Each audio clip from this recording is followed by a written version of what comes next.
नमस्कार। गांव, कस्बे और शहर, भारत के हर कोने से जुड़े सभी लोगों का स्वागत है।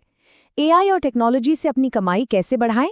चलिए आज इस सफर को एक कदम और आगे बढ़ाते हैं। बिल्कुल, आज सिर्फ बातें नहीं होंगी, आज होगा एक्शन।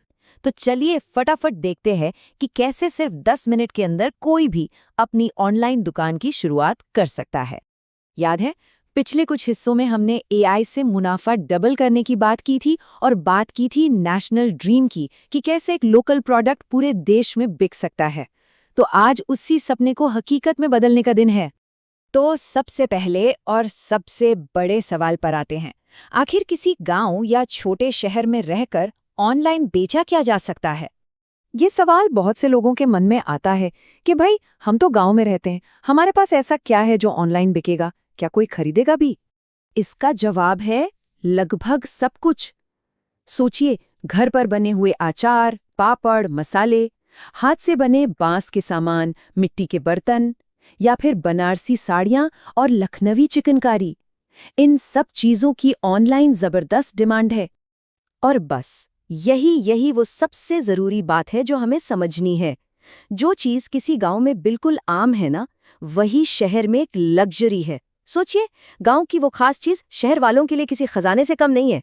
तो सवाल ये उठता है कि इस खजाने को बेचें कहां? चलिए शुरुआत करते हैं भारत के सबसे जाने माने प्लेटफॉर्म से, फ्लिपकार्ट।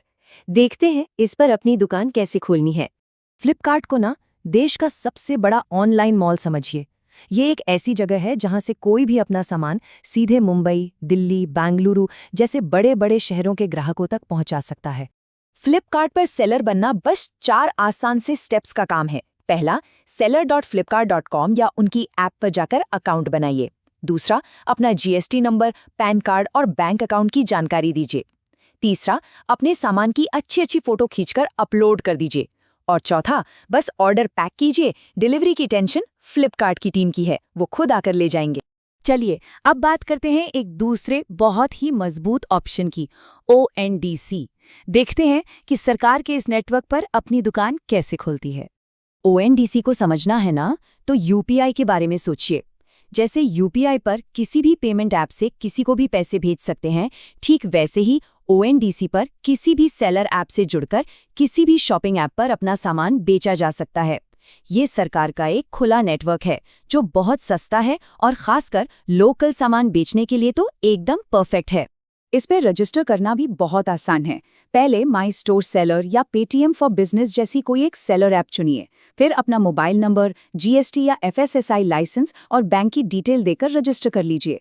उसके बाद अपने सामान की फोटो, उसका दाम और कितनी दूर तक डिलीवरी कर सकते हैं ये सब डाल दीजिए। बस हो गया काम, आपका सामान पेटीएम और पिन कोड जैसी ऐप्स पर दिखने लगेगा।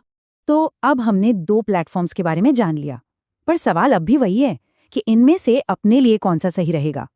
चलिए इस उलझन को भी सुलझाते हैं।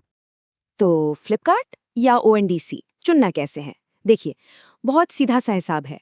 अगर किराने का सामान, सब्जियां या ऐसी चीजें अपने ही शहर या आसपास बेचनी है तो ONDC बेस्ट है। क्यों? क्योंकि कमीशन बहुत ही कम है।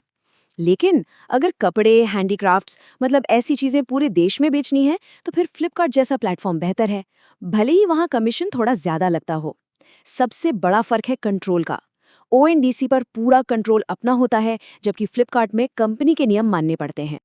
अच्छा, अब चाहे कोई भी प्लेटफॉर्म चुने, ये कुछ बातें गांठ बांध लीजिए।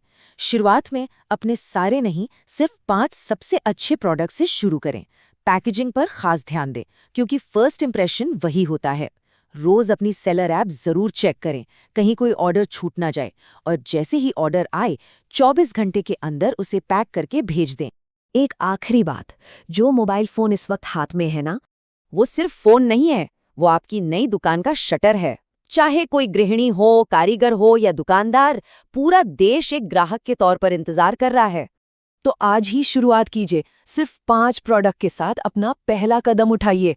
और हमारा मंत्र हमेशा याद रखिए, AI सबका है और सबके लिए है। धन्यवाद। जय हिंद।